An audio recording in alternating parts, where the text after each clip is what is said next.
Disastrous by Yokley. Imminent and Disastrous is all about the people. To this end, the set should be minimal. The event itself is kept ambiguous on purpose. This is a story of how we react to the apocalypse, not the apocalypse itself. Imminent and Disastrous takes place in any American town, sometime in the very near future. Dark stage with a news desk in the center.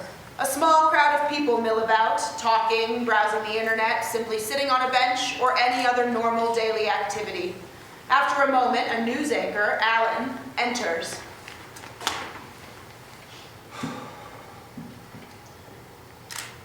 Good morning, ladies and gentlemen. I'm Alan Rutledge with your 9 a.m. news. Channel 7 recently got word that the UN Climate Commission has declared an urgent state of emergency internationally. This press release details the situation. I'm told that the recently elevated factors of climate change have combined to form an imminent and disastrous extinction level event. All signs are pointing to this event occurring today at approximately 11:30 p.m. Eastern Time. Blackout. The time is 9:45 a.m.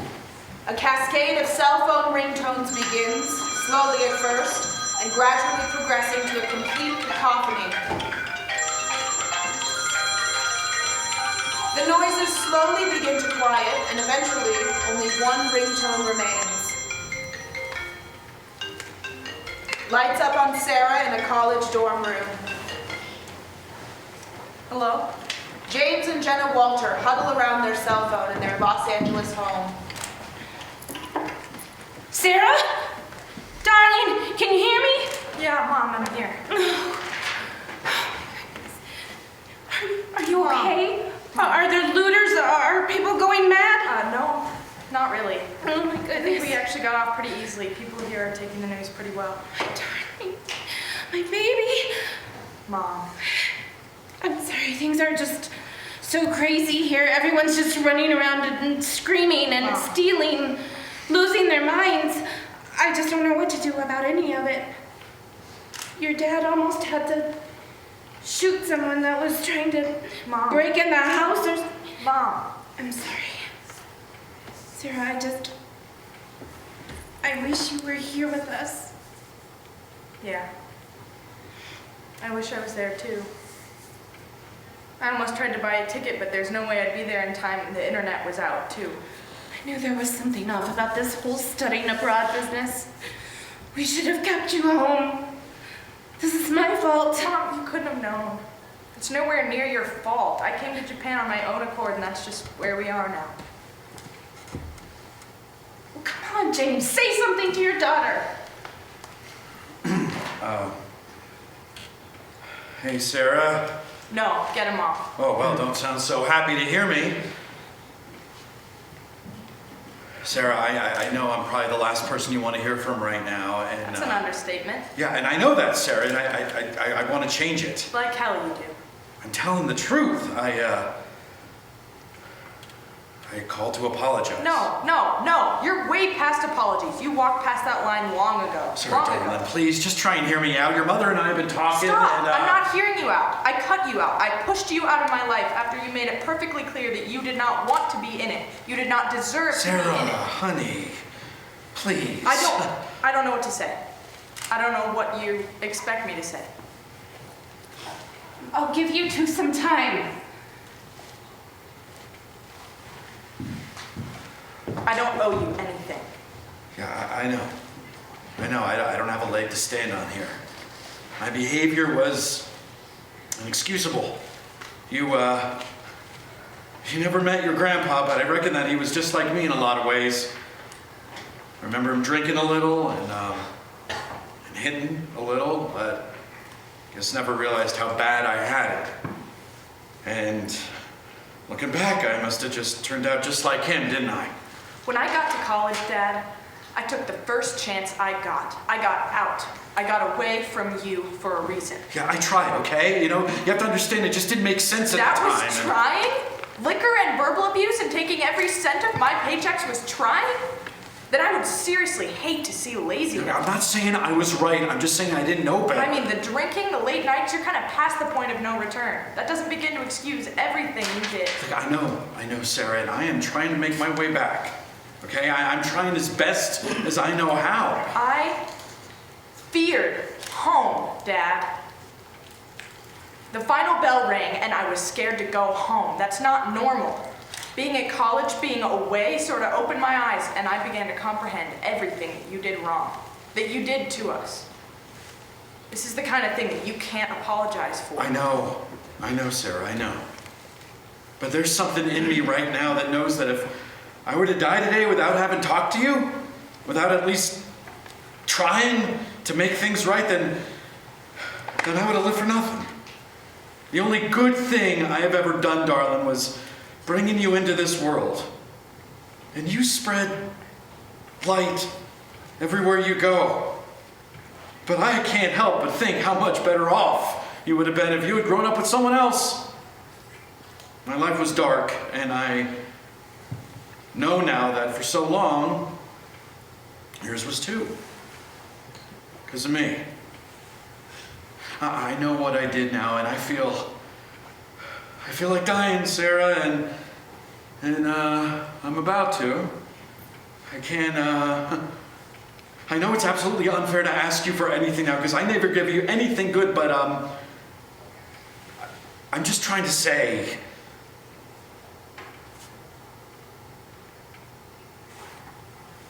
sorry. James hangs up the phone. Dad? Blackout. The time is 1:30 p.m. The sound of an engine gradually fades in until it's interrupted by a screech, a crash, and grinding metal. A terrible collision. Lights up on William Cornwell and Mia Scheller on the side of a Texas highway.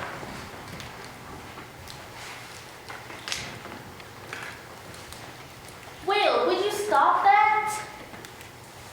Will, please stop. Stop, you're not helping anything. And you are? Yeah? Really fixing up the situation by treading the same patch of ground 10,000 times over. Will, there's nothing more we can do.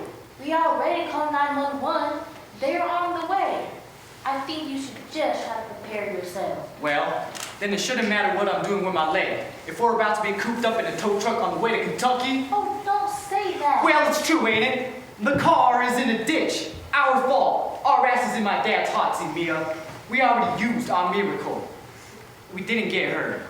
I'm not gonna talk to you if you're gonna be all like this. Well, I'm sorry, hon, but I'm not entirely convinced that you're grasping the gravity of this situation.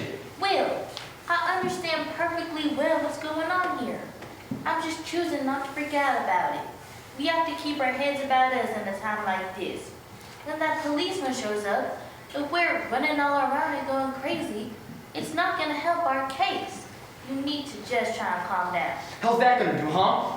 What's that gonna change? God damn it! I'm screwed! What was all that planning for? Oh, all that plan. Yes, Mia, planning. This wasn't easily executed. Step 1, steal Dad's car. Step 2, drive. End of plan. More steps than you had. Well, I'm sorry. I suppose I'm just a little high-strung because you won't shut up about how bad this is for you. What about me? How am I going to explain this to my family when we get back? Do you even know how much of a nightmare this is? Of course I do. I feel terrible. I was driving, Mia. You sure? I think you should feel bad because that fancy Mustang's smoking in the ditch. I do. I feel like I'm about to throw up on the side of the freeway. Honestly, at this point, that would serve to convince me. I don't want to. Just shut up and sit down until the police get here. Mia, come on. Shut up, sit down. Sirens are heard and Officer Smith enters. That's quite right. Yes, sir. Oh, thank Kids mind explaining what happened here? Well, sir, my friend and... Well, we're running away, sir. Back in Kentucky, we both had some less than favorable family situations. We're getting out, not dying in those pits. Stole my dad's car, picked her up, and went on the lam. My idea, not hers. I take the blame here. I mean, I'm sure you've seen how crazy the highways are. With all the people on the cycles on the highway, I'm surprised we didn't spin out sooner. My idea. No. It was me. I said we should do it. I tried to swerve from the passenger seat. You see, someone was coming at us like 70 miles. No, relax, kids. No one's to blame. No point. Huh? Well, no point. I mean, I'm not using my little precious time to haul you two up to the holding center, and I imagine you two won't mind that decision either. I'm not sure I'm following, officer. Well, I know it's a tough philosophy, but I don't see any reason why you two should spend your last 10 hours in a dingy Texas detention center. What? Last 10 hours? You kids haven't heard, have you? Excuse us, sir? Oh, But heard what? man, kids. Is something wrong, officer? Well, yeah, in a manner of speaking. How long y'all been driving for? Well, I suppose about... 4 days. 5? Now, officer, you'll have to excuse me here, but aren't you supposed to be a little more punitive in this kind of situation? I mean, we just got in that wreck, and we stole this car, and we've been stealing from gas stations for the past week, and you want to know... What? You're talking to the police. Oh, I plead the fifth. You numbskull. You're the biggest idiot She's I've ever... scaring me. Kids! World's ending. What? It was put on the news this morning. I'd already made my peace with it. Just gonna make it through my rounds and head on home, drink some beer, and shoot off some fireworks with dog. Didn't even occur to me that someone hadn't heard. Didn't you get one of your snap blips or something? No, sir. Phones have been dead and no time to get chargers. I suppose you've not had much contact with your folks yet either. I can help you out by calling them if you like. Yes! What? Officer, what in the world are you talking about? Well, you kids know about global warming, right? Yes, I know about global warming. Well, you see, the news says that it got real bad, and that we ain't got much longer. Come midnight, we're gonna have quite a show on our hands. Oh, now, you're full of crap. Will! Well, he is. This is just some big scare tactic this guy's cooking up to try to get a confession out of us. Y'all kind of already past that point. Oh. Damn it. Really, kids, I'm telling the truth.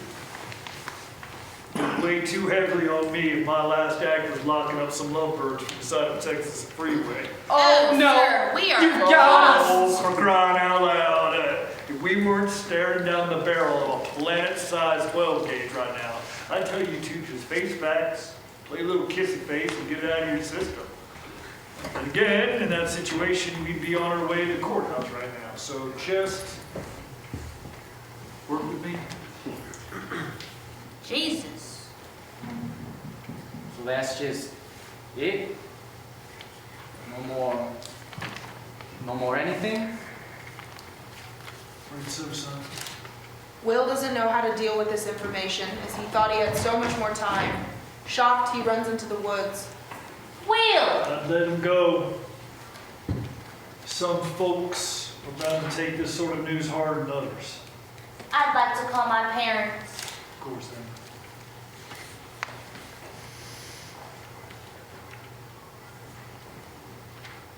Hello? Blackout. The time is 5:45 p.m. Lights up on Brian's darkened bedroom.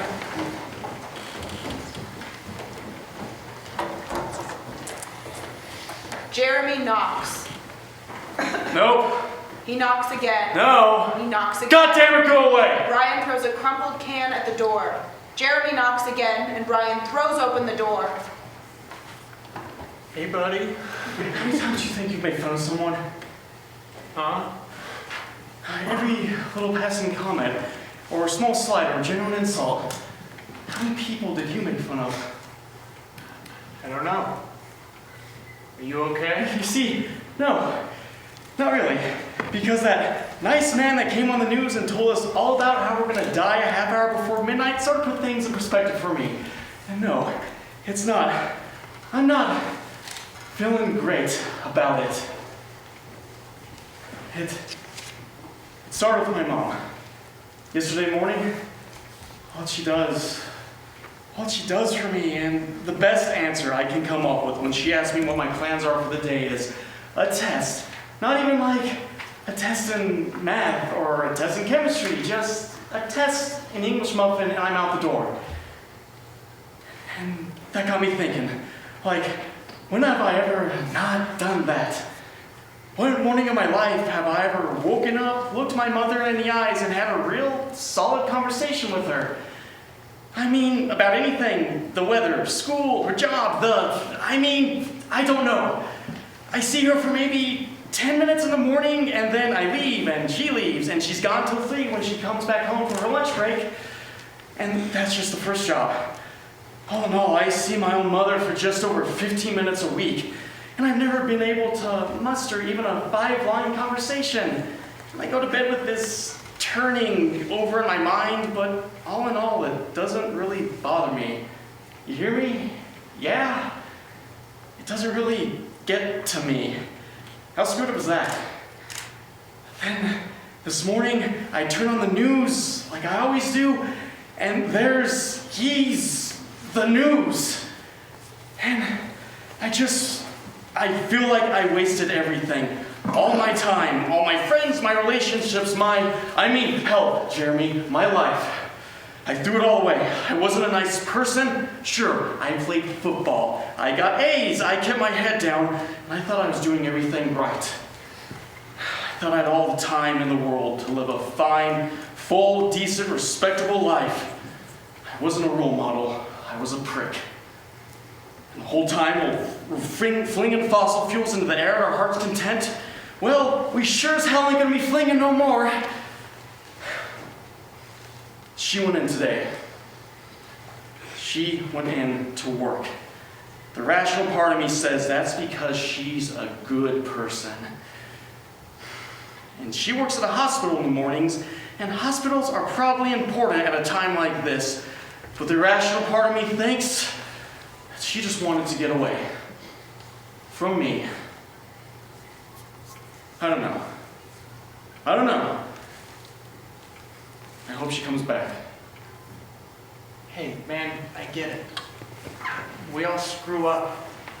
But just because the sky's gonna fall down in 6 hours doesn't mean that you have to spend your last waking moments agonizing over them. I don't know, man. I'm lost. So confused. I think we all are right now. But everything's gonna be fine, man. I don't know where you think we go after all this, but I'd like to think it's somewhere better than here. I mean, I got my own problem too. I got woken up by a phone call from my girlfriend before I had a chance to hear the news. She said that she had been, blinded by the vestiges of time. And that, she said we realized we needed to break up. She was speaking so fast, I barely had time to get a word in edgewise. And yeah, the whole situation did make me reevaluate some things. I spent probably a good half hour doing exactly what you're doing right now. Picking out every little wrongdoing, scrutinizing every fight, wondering what I could have done better with her. And then I had an epiphany. I think it's called Occam's razor. It says that the most simple option in a binary system is probably the best one. I figured it was probably simpler to just go out and enjoy myself than it was to fuss over 3 years of disagreements. I stood up, walked out the door, and got about 10 feet down the street before I realized you were probably a total nervous wreck right now. So I ran over. I don't know about you, but I'd rather go out on a high than wallow up until the final bell. At the end of the day, everyone messes up. That's just life. The question is if you want that to be what defines you. Yeah. I mean, yeah. Yeah, I get too in my head sometimes. Thanks. Yeah. Anytime. Now, let's get out of here, huh? I know a really good hospital right down the street. Blackout. The time is 7 p.m. Priest Lowry enters the cathedral and makes his way to the confessional. Father Lowry, help us! What should we do now? Father, this is what we need you. Father Lowry! Lowry stays silent, sheltering himself within the confessional. George O'Leary enters the other side of the booth. Good evening there. Evening, Father. Oh, hello, George. What can I do for you? Well, Father, I'm not quite sure. I'm in a lot of distress at the moment, and I was hoping you could help. Go ahead, then. Well, Father, I'm not quite sure where to start. Aren't I supposed to say something like, "Forgive me, Father, for I have sinned"? If that's what helps you, my son. Well, then, forgive me, Father, for I have sinned. And how is that, George? Well, Father, I truly don't know. It's complex. Oh, now, George, you know I don't subscribe to that. Jesus died for all of our sins, no matter how complex. Do you suppose you have a point there, Father? Also, go on then. We've only got, what, 4 hours? Best to make your peace now. Oh, it's my boy. Little Nathaniel, how's he doing? Is everything all right with him, George? George? He's dead, Father. He is not.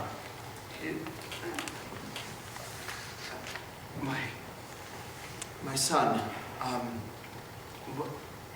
so sorry. What happened? I'm really unsure. I was hoping you could shed some light on the situation, given your first-hand experience. What? You were the last person Nathaniel talked to yesterday, Father. I came to ask what you did. George, what are you talking about? I did Drop the act, Lowry. I know what he did. I know what he came to you for. I just need to know what you said.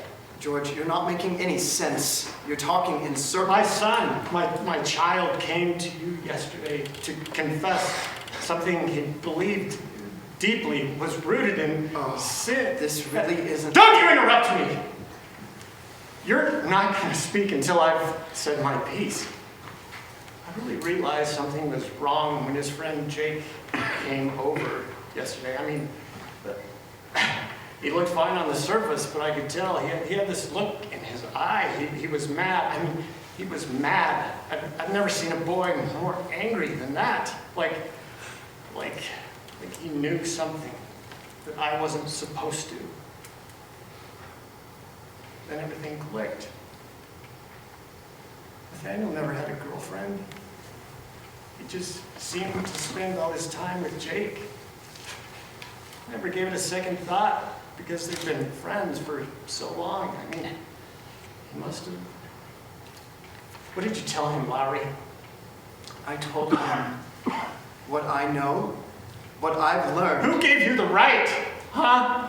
I mean, who let you decide who my boy can or cannot love? The Pope? God? Where can I take this higher? I don't know what to say. Of course you don't. Backing those beliefs until it bites you back. You know, you don't have time to be bitter about this, my son. You call me son one more time. What are you here for, George? To repent. For making Nathaniel do what he did. I hope you do the same. Lowry takes his position at the pulpit.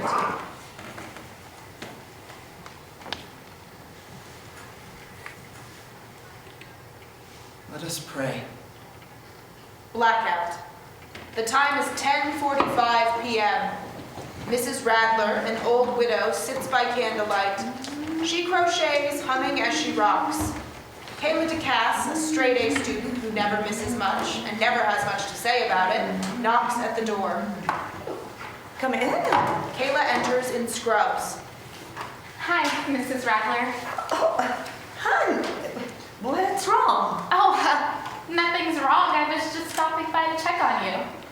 Well, it's very nice to see you. You too, Mrs. Radler. You too. So, how are you holding up? Well, I'd say I'm doing all right. How are you? I don't know. I'm sorry, darling. Why would that be? Mrs. Radler, you don't have the television, do you? Oh, no, darling. Never had much use for one of those silly things. Yes. What are you doing here so late, Kayla? I don't know, Mrs. Radler. I'm lost today. What was that? Oh, nothing. Mrs. Radler, you don't have any sort of technology, no cell phone or radio? No, Kayla. What is this all about? Are you worried about me falling or something? Nothing beats old-fashioned candlelight. No, Mrs. Radler, if you, hypothetically speaking, didn't have much time to do a lot of the things you really wanted to do, what would you do to feel like you spent your time well? You're not making any sense, dear. Are you sure everything's all right? Yes, I've just been thinking. I got some bad news earlier today. Oh, Kayla, I'm terribly sorry. Is there anything I can do to help? No, there's no reason to alarm you. I just suppose I could use some advice more than anything. I don't think there's anything anyone can do. Well, I can provide advice. This old timer knows a thing or two. Why don't you come around so I can see you? Oh, yes, there she is. Now, what was that big scary question again? Oh, I shouldn't bother you with it. Kayla, sweetheart, don't be ridiculous. There are people you can talk to about things like this. It's high school, isn't it? All those problems you have must seem so horribly drastic. But I can promise you, everything will turn out fine at the end of the day. You'll look back and laugh. It all seems so impossibly dramatic, but I promise you, all will be well. Mrs. Radler, are you afraid to die? Oh, Kayla, what kind of question is that? I'm not that old.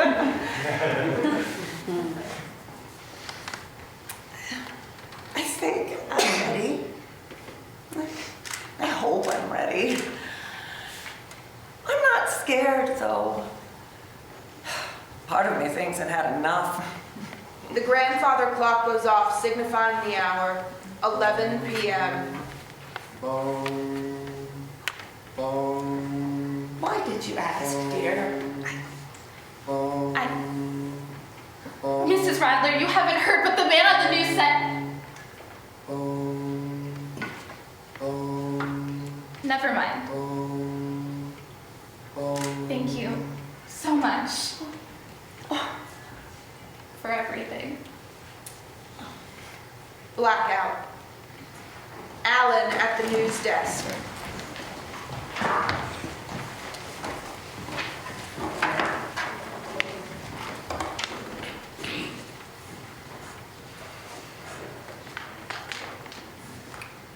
Well, everyone, this is it. Correspondence with the UN Climate Commission has confirmed the initial report, and the 11:30 deadline still stands. America, assuming this broadcast is getting through to, well, anyone, there are a couple of things I'd like to say. Firstly, I'd just like to thank you for tuning into Channel 7 for all these years. It's been an absolute honor to provide you with all your daily news, and I couldn't have asked for a better job or a better audience. Secondly, I'd like to give you all, well, I'd like to just talk. We've got time, right? Yeah, we've got time. Anyways, as a race, sure, we had our moments. We crawled out of the ocean from primordial soup. We lived and evolved, and we got to where we are today. We had some downs. War, hate, disease. But we also did so much more than that. Conquered our planet to the best of our ability. Curing cancer, shooting ourselves up to Mars, figuring out all these miracles of science and engineering. We made ourselves masters of our world. Looking around, though, it did come at a cost, didn't it? We choked the sky to death. We damned ourselves, we damned ourselves and our children to burn up in the last hours of humanity's time on Earth. For what? I mean, I've got a little girl, about 11. Sure, she lives with her mom now, but I still feel responsible. I mean, I brought her into existence at the worst possible time. I gave her life just for our race to end it before it even began. And we could have avoided it. You know, we could have avoided this, like maybe 50 years ago. We were all on the highway together and, oh God, a deer jumped out in front of us. We could have swerved or braked, but we just slammed straight into it. Head on. No survivors. Lastly, as our hour draws near, I'd like to leave you all with a poem. Cheesy, I know. But I really like this one. Maybe a bit before your time, but I think it has a certain flair to it. Good night, America. A rushing sound begins to rise from all angles. It gradually gets louder and louder. Do not go gentle into that good night. Old age should burn and rave at close of day. Rage, rage against the dying of the light. Though wise men at their end know dark is right, because their words have folk no lighting, they do not go gentle into the night. Good men, alas, wave by, crying how bright their frail deeds might have danced in a green bay. Rage, rage against the dying of the light. Wild men who caught and sang the sun in flight, and learned too late they grieved it on its way. Do not go gentle into that good night. Brave men near death, who see with blinding sight, blind eyes could blaze like meteors and be gay. Rage, rage against the dying of the light. And you, my father, there on the sad height, curse, bless me now with your fierce tears, I pray. Do not go gentle into that good night. Rage, rage against the dying of the light. End of play. Wow.